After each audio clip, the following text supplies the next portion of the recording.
Oh, I just thought of another fun RX-7 story. So when I bought the car, I didn't have a license because to get a license, you need to take the driving test. To do the driving test, you need a car.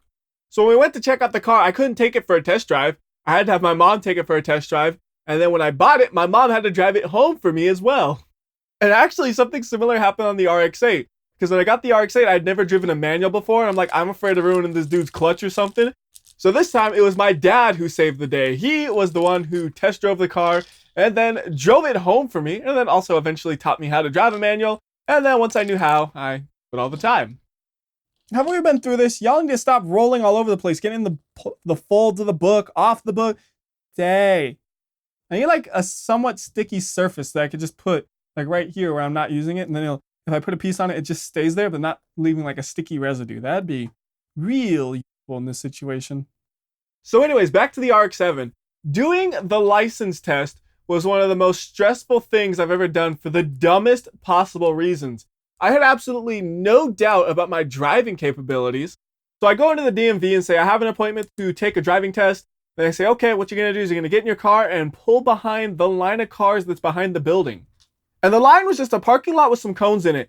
So you'd be sitting out in the open in your car. And that didn't work well for me because it was over 110 degrees that day. And my car had no air conditioning. So I parked my car in the line and then I went into the DMV where it was nice and air conditioned. And whenever the line would move, I would go out and push my car to the next spot. Because that car did not like starting up when the engine was already hot, and I had to pray that the engine would be cool by the time the instructor was ready for me. Well, that's a different mistake. That's not one I made last time, but whoops. Put this piece on upside down somehow. So we pull up into the line, and there's like a gazebo that covers the front 3 cars, and I was the 3rd car in the back. I tried to start the car then, and I was just going to sit in it. It didn't start. This is where the panic starts. So I open up the hood to get as much cool air flowing over the engine as possible, which isn't that much because of how hot it is. Then I go back in the DMV and wait some more. Car in front of me moves up. I push the car to the next spot. Car in front of me is gone, so I know I'm the next one. I push my car up to the next spot. And then eventually, the instructor comes out and says, okay, we're ready to go and do the test. So they ask me to get in my car, and then they start with the instrument test, thankfully, which gives the car a little bit more time to cool down. So that's like simple things like do your left blinker, do your right blinker, do your horn, which that also made me stress out even more because the horn never worked until that weekend. That weekend, I spent a lot of time trying to figure out exactly what was wrong with it. And I got it working about 20% of the time. It had a really bad contact where it just wouldn't work because of the contact. Thankfully, because it was so hot, I think the metal expanded a little bit, which made it have an excellent contact, and it actually worked first try that day. One thing that was missing from the instrument test, though, is putting your headlights up, but not turning them on. Because when you got flippy lights, it's important to know how to wave at other cars that have flippy lights. So anyways, instrument test was done, and I actually closed the hood when the instructor came out, and they say, okay, turn on the car. I turn it on, and it starts. Oh, thank goodness did it start. Because if it didn't start, I would have been in some serious trouble. The following week, I started college courses, and the plan was to drive myself there every time. If I failed, I would have had to take a bus or something, which would have made the commute a lot longer. It would have been from like a half hour to probably an hour and a half each way. And the way I scheduled the classes would have made things even worse. Because I scheduled it where I was there for 3 days in a row from like 7 a.m. to 11 p.m. And then I was there one more day for just a single class. I did that because that gave me as much free time as possible outside of classes. It felt like instead of having to go there 5 times a week for 6 hours, it felt a lot more convenient to go there 3 times a week for 14 hours. And if I had to take the bus there, it would have been like I get home at 12:30 at night, and then I got to wake up at 5 o'clock the next day to go to the next set of classes, which is possible. I've done worse things than that, but it's not ideal, that's for sure. It's funny, for the driving test, I talk about everything leading up to it, and there's really not much to say about the test itself. It went real smoothly. Like, I pretty much did flawlessly for what they want, except for one minor mistake, which is when I was pulled off to the side of the road. When I went back onto the road, I only looked in the mirrors when they wanted me to look over my shoulder normally. Okay, that was great. I just had a piece go onto the floor, and I have no idea where it went, and as always, my floor's a mess. I gotta go hunt for this thing before I forget about it. As usual, I bumped the table trying to find it. I don't think anything fell off, though, so in the end, I consider that a great success. I found the piece without anything falling off the table. And at this point, that's about all I can really say about my cars. You know, I've never done anything real fun with them, like taking them to a track or autocross or anything like that. It's one of those things I always say I should do someday, but I never end up doing. Moving on to another comment, somebody said I should brutal slope and leap of death this thing when I'm done. Oh my goodness. I don't know if I'd have the heart to do that because it's like I put all this effort into building it and then I explode it to bits and probably the pieces will break so I can't even rebuild it. So if I was to actually do something like that, I would have to want to have two of these because I'd still want one to have when it's done. I wouldn't want to have one that's like all busted up with broken pieces afterwards because when you do a big crash with this thing, it doesn't just kind of get damaged where you can repair it. It explodes into pieces and pieces shatter in half. It's funny how quickly that one was answered. Like the last one, it took, I don't know how long I've been recording this to be honest with you, but it took a while to answer. That one was like, oh, it took 30 seconds and we're done. And I have a few more questions in my head that I wanted to answer. Hopefully I don't run out of questions and have to look up some more. One of them though is like what I thought about Initial D, and I have a really nice memory of Initial D. My first experience with Initial D started with a movie theater. It wasn't to see an Initial D movie, no. They had a small little arcade set up there, and one of the machines they had was an Initial D machine. I want to say it was like a Stage 3 machine. It could have been a Stage 4 machine, though. Like back then, I didn't know anything about what the stages meant, and you might not know either. So whenever you see an Initial D machine, you'll notice it says Initial D stage, and then there'll be a number. The stage is kind of like the revision of the game. So every time there was a new stage, they added like, I would say it's equivalent to a good DLC to the game. So they would add like a couple new tracks, maybe modify the physics a bit, add a couple new cars, and they would say, okay, this is the new stage. So anyways, me and my buddy go to the movie theater and he says, hey, you want to do this racing game? And I say, sure. Little do I know, he has played that game a lot already, and he pulls out his little save card, he inserts that. Me, I'm over there just picking a car from the menu, no idea really what's going on. And he whoops on me so hard. And even as a young kid, I'm the same way as I am right now, where if somebody beats me, I'm like, no, I gotta be the best at this. I'm gonna beat you back. So I got my mom to drive me to the movie theaters a couple of times. She would go see a movie, and I would just be dumping quarters in the Initial D machine, trying to get as far as I could in that game. Eventually, me and my buddy, we got back there and we raced again. And I don't remember who won anymore. We always would go back and forth. I would win some, he would win some, and it was just a bunch of fun. We did that for years, and it was just a good old time. Eventually, we just kind of stopped playing it. I really don't have a specific reason why or anything. I guess we kind of got bored of it or something. Might have been he got like an Xbox and then the original Forza around that time or something. I really don't know. You know, I was so young back then. I can't remember much at all. I might have been like 10. I might have been like 14. Somewhere in that age range is when we started playing, and then I ended maybe, you know, in the 14 to 16 range. And for me, that's almost 10 years ago. So it's hard to remember why, but all I remember is just having lots of fun, me and him racing each other in Initial D many, many times. And to recapture that nostalgia, I have bought the Initial D game for the PlayStation 3. And when I was buying that, I'm like, hey, let's throw in Wangan Midnight too, which I have actually yet to really play. But I played the Initial D Extreme stage on the PlayStation 3 a few times here and there on stream. And it's fun to do, but I have absolutely no clue what's going on because I don't know the ittiest bit of Japanese. So everything is all in Japanese, and I'm clicking menus trying to have things happen, and it's never working right. So I'll pull out my phone and try to use Google Translate on the menus, and it barely works. Like I'll be able to find the engine button, and I can upgrade the engine, and it's just a complete disaster every single time. But it's just a lot of stupid fun to be doing. Kind of makes me actually just want to fully save up though and buy a legitimate arcade machine. I have no idea how much they are. They're probably like a few $1,000s. So there's no way I'd actually be able to afford it, nor have the space for it. You know, maybe someday in the future when I have lots of money, I'll be like, all right, I'm going to finally buy me an Initial D arcade machine. I'm going to call up my buddy and say, hey, look, I know I haven't talked to you in 18 years. It's time to play some Initial D. Find your card. I actually don't have my card anymore, and I know exactly where it used to be, which is kind of sad. So eventually, we were vacated from the house we used to live in because we couldn't afford it anymore. And I distinctly remember while trying to figure out what stuff I wanted to take with us, I saw that Initial D card. It was a green one, and I just said, oh, I haven't used this in years. I don't need it anymore, and I just left it there. Somebody else has it if they bought the house now, I guess. If they wanted it, they probably just threw it away, unfortunately. Now, I think we're finally ready to assemble the two pieces together, and then we'll also assemble a third one afterwards, I guess. This kind of slides through like that, and that's it. Guess so. It's not really secured in any way, but I don't see anything else that's connecting it yet.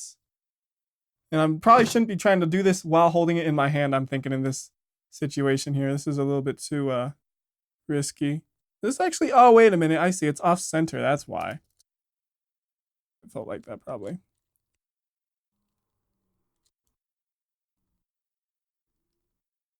Even when it's not off center, it still doesn't slide in that much more, it looks like.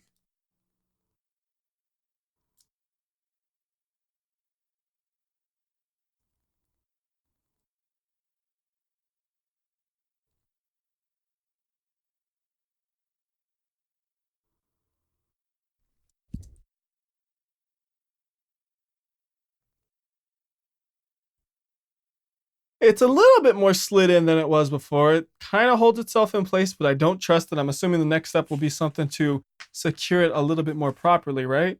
Yes, it is. Okay, good. I feel a lot better now that I know it'll be secured. So I think that's everything I wanted to say about initial D. So we can go ahead and move on to the next question in my head. And this is the last question I can think of at this time. Hopefully I remember another one while I'm answering this one. Oh no! I got shaky hands. Maybe I'm dehydrated or something. But yeah, a piece just fell on the floor. I'm gonna get this done, and then I gotta go and try to find another piece off the floor. It might have been 2 even. Well, actually, I see the piece right now because it was bigger. Hopefully that's the only piece that fell.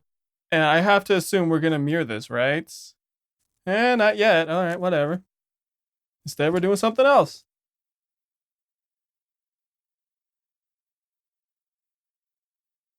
It was, what video game consoles do I have? And the answer to that is pretty much everything you can imagine.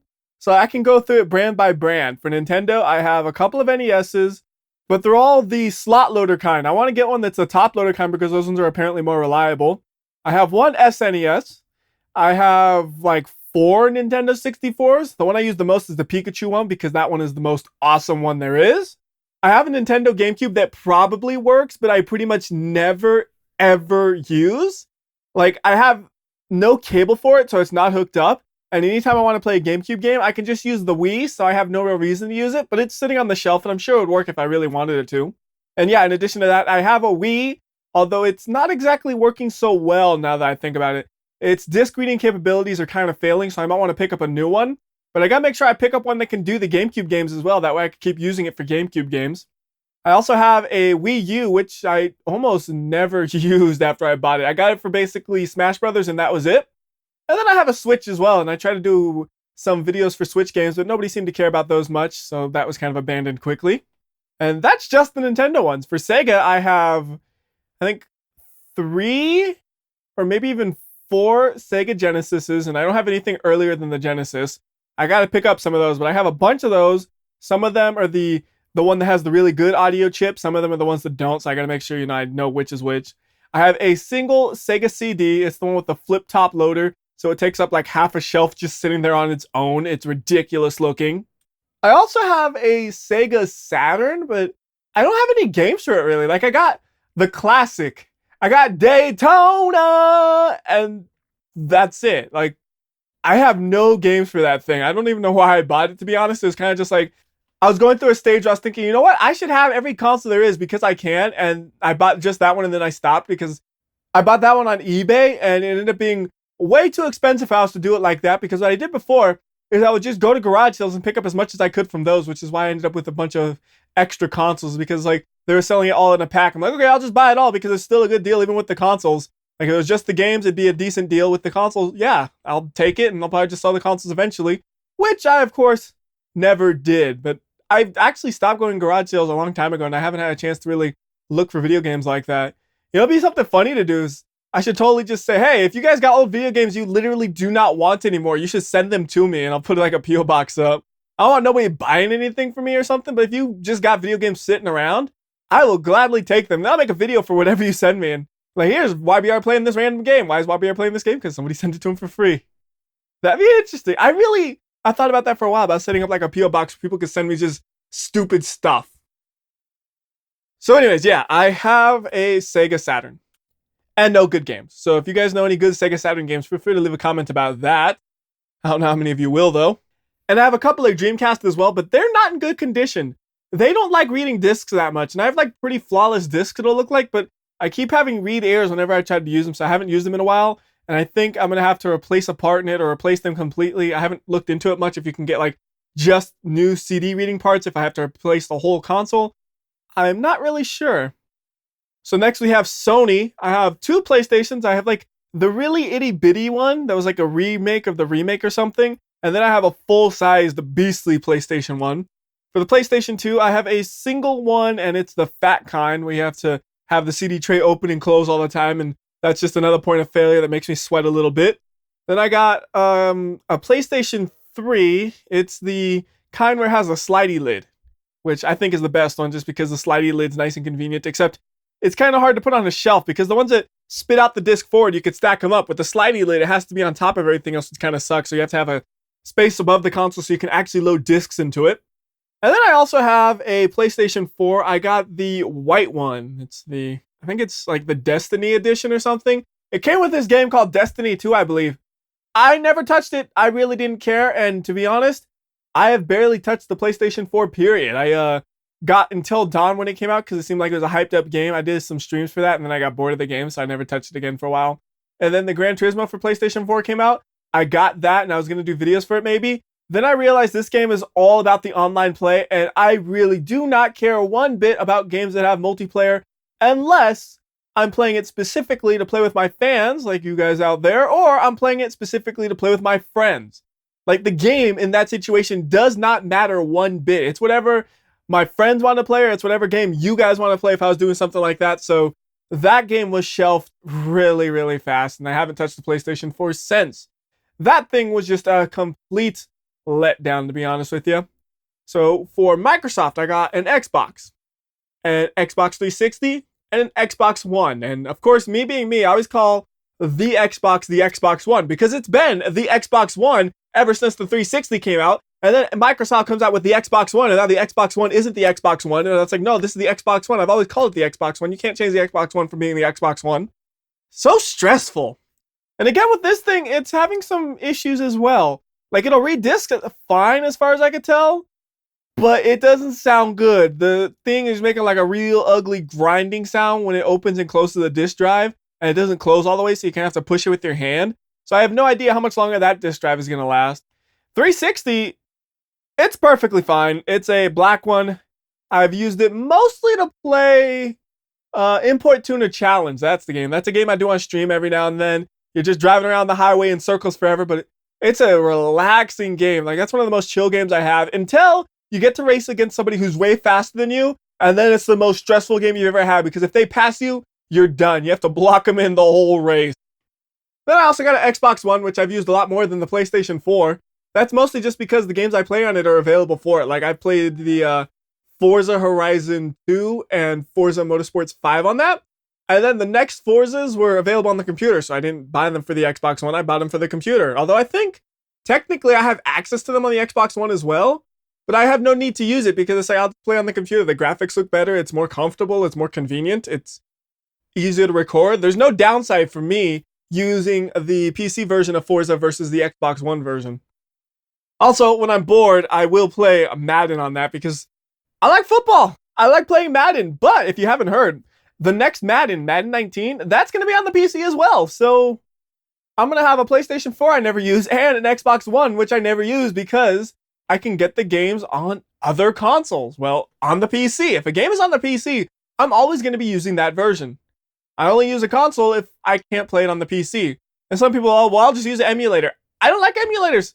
I like legit games on legit consoles. There's just something magical about that setup. If you're going to be doing that, it's got to be legit. Oh, and I also have an Atari system. It's a, I want to say it's a 2600. I really can't remember all the Ataris apart because they're just numbers, like the 2600, 5200, 7800. I think it's the 2600. Whichever the one is with the most wood grain, that's the one I got. And that thing works flawlessly, which I was kind of surprised about. Like, that thing is so old, but it just works like a tank. I have had zero problems whatsoever with that thing, except trying to plug it into any sort of TV. Like, it uses a kind of plug that's not convenient to easily swap around, so like I don't get to use it that much, and I can't even put it up to my capture card because I don't have the plugs required to use it with that. I would have to buy like another cable or something, or an adapter, or maybe even a converter to be able to hook it up to that. And in that situation, maybe, yeah, that's when an emulator is actually useful because it's just so much more difficult to actually play the real game when you have it right in front of you and you own it. Although I would still try to find a way to hook up the original controller to the PC, which I'm pretty sure you could do because I have adapters for like every controller you can imagine because it's kind of fun to mess around with sometimes. So I got like NES, Genesis, Nintendo 64, PlayStation adapters, like everything you could possibly imagine. Yeah, I could hook it up to my computer, no problem. I probably could find one for the Atari, but I know I don't have one at this time, but I have ones for pretty much everything else. So that's all the consoles I have. At least those are the ones that aren't portable. It's kind of hard to remember them all because I just got so many of them, but I'm pretty sure that's it. Now, we also have some portable consoles as well. So I got an original Game Boy. I have a Game Boy Advanced SP somewhere. I have a Nintendo DS that has a cracked hinge, so I don't really use that anymore because it's just kind of inconvenient being cracked and embarrassing and stuff. And then I have a 3DS and a new 3DS XL. Or is my 3DS a 3DS XL? I don't know, but I remember I wanted the new one because I had the extra joystick because I was playing Monster Hunter at that time, and I kind of was like, man, this would be so much nicer instead of using this big, bulky additional piece. Although, didn't it not support the additional piece on like a later iteration or something? I can't remember exactly how it worked, but I know I had the big, bulky piece, and it was just a little too chunky to try like put in your pocket and stuff, and that's why I wanted the other one. So maybe it wasn't Monster Hunter, I don't know. But yeah, it's nice when you have the extra joystick to be able to do that kind of stuff. And I actually have some Sony stuff as well. Although, wait, now that I think about it, I have a Sony thing. I have a PS Vita. Unfortunately, it is the IPS model. It's not the OLED edition, which has a better screen, apparently. I do want to one day get the OLED version just because I feel like I want the best version of the console available. But I haven't really looked for one. Like, I'd have to actually go out and search one, and I'm sure I could buy one for a pretty reasonable price because it's pretty forgotten about. I've had one game I wanted to play on the Vita, and I played that, and it's like, well, I don't really have anything else I want to play on this, to be honest with you. And if I do play things on it, I've been thinking about picking up a PS TV, which is like a Vita that you plug into your TV, basically, is what it sounds like. And that sounds kind of convenient to me instead of playing the Vita because I don't really need the portable system because there's not many situations where I can play a portable system where it's not like I could also play a non-portable one. Like, there's very few times I'm sitting somewhere and I have the time to pull out a full Vita versus just tapping on my phone for a couple of minutes to do something. I also want an original PSP too.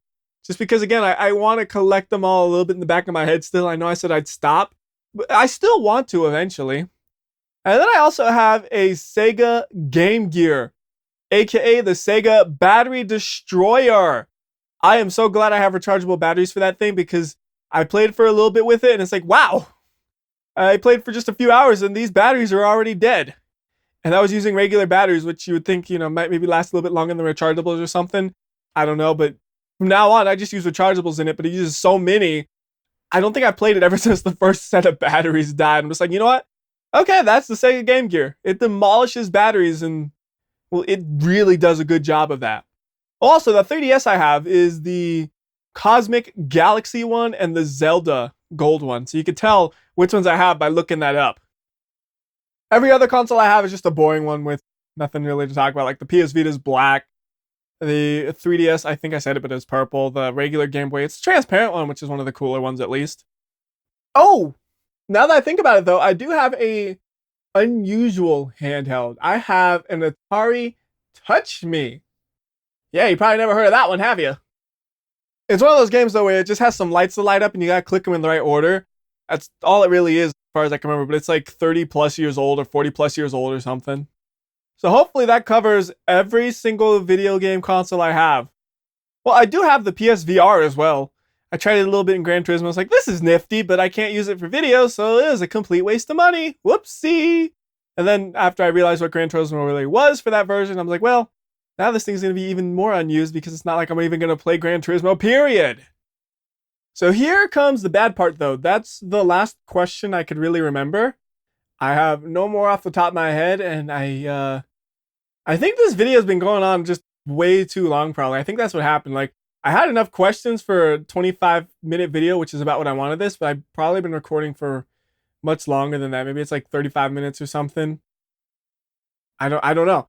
So yeah, you guys need to keep on leaving them comments, and I'll look through them for the next video. If you guys don't leave enough comments, I won't be able to do the videos like this anymore, which would be really, really sad because I like doing them like this because it's just a real chill way of doing it.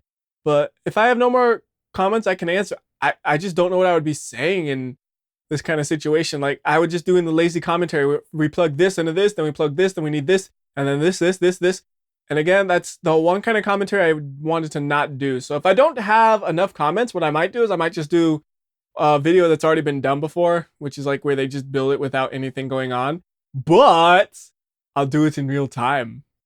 Like, you see those ones where it's like the speed build where it's like, you know, a half hour for this probably. I'll just say, here's the regular build. And it's like a 16-hour long video or something completely ridiculous like that. And then there'll also be a speed version as well. Like, just because I know nobody actually wants to watch the 16 version because it'd be insane. But it's like, I can do this, so maybe I will. I don't know. Hopefully, though, I just have enough comments and stuff that I can respond to by you guys where that doesn't become an actual issue. But I am worried because, like, that first one is where I really asked for the comments, and I didn't see that many that I could respond to, which is kind of saddening. Maybe I'm just that boring. I ain't got much else to say. Either way, though, I was able to stretch this out for most of this video. We only got a little bit left here. I just want to finish connecting these parts up, so I'm going to talk about the parts, I guess, until we're through with this video. It shouldn't take much more than a couple of minutes, I would think. That's actually pretty cool. Like, you rotate this, and then those other pieces rotate as well. At least they're supposed to. Like this one, is it rotating actually? I guess it is. They just rotate at different rates because they're geared, I guess, right? So if I rotate this, oh no, this one doesn't seem like it wants to rotate as much. Maybe it's just an illusion. No, that one's definitely not rotating. I have no idea what's going on with this, but it's fun to mess around with it and just spin the stuff and watch it spin. Look at that. That's cool. See, I'm going to have a drag race eventually with this thing. I'll just shove it as fast as I can. It's going to sound like that times 3 probably because everything's moving. All right, anyways. We're almost done here. Let's finish this thing up. Well, we're almost done with this step.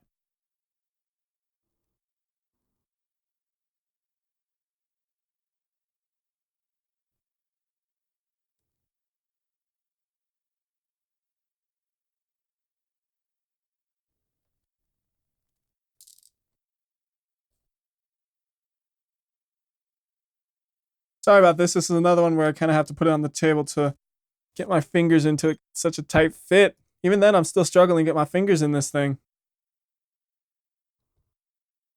I have fat fingers that do not like to cooperate.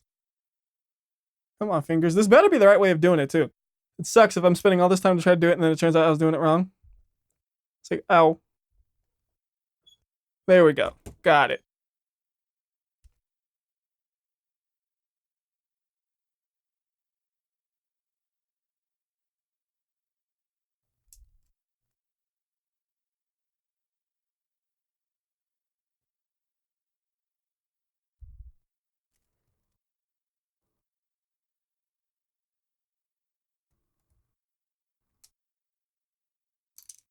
Oh.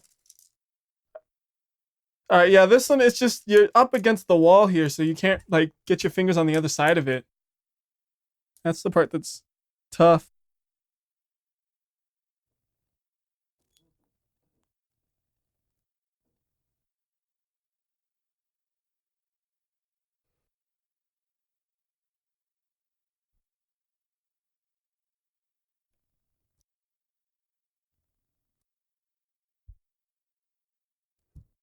Yes, yes, yes! All right, whew, that was a little bit difficult for some reason. It didn't look like it was going to be that hard of a step, and then it was. And now we connect this piece to that piece. Oh, this is good. All right, we're going to have a nice step here. So it's reds to red. I got to look at the colors more to figure out which way things go. That's so easy of a way to do things, and I never do. Okay. It's actually starting to look a little bit like a car now. And apparently we still need to do something more with this. Quite done yet. Is there another page of steps? Otherwise I have 3 extra pieces. Uh-oh. It says open bag 2, yet I'm going to have a few leftovers that I somewhere probably missed.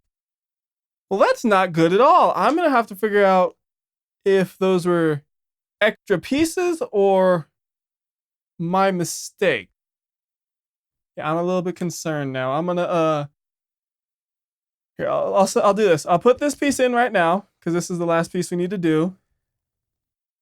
And that's going to be it for this video. I'm going to go back off camera and figure out why I have one of these extra one of these extra, and 3 of these extra. That's concerning. Anyways, if you guys know, feel free to leave a comment about that and all the other comments you guys want. Till next time, this has been WhyBeAre. I'll see ya. Actually, this has been WhyBeAre's hands, hasn't it?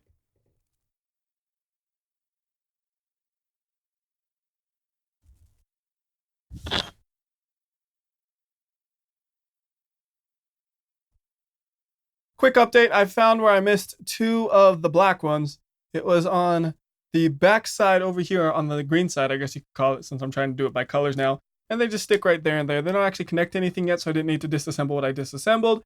But I was just kind of doing that to make sure I didn't miss anything. Now having 1 extra of these, this, and this, that I feel a little more confident about. Because these 2, they're pretty obvious where they're at. And then this one, if it's just 1, usually they're used symmetrically. So I think I probably would have got all of them.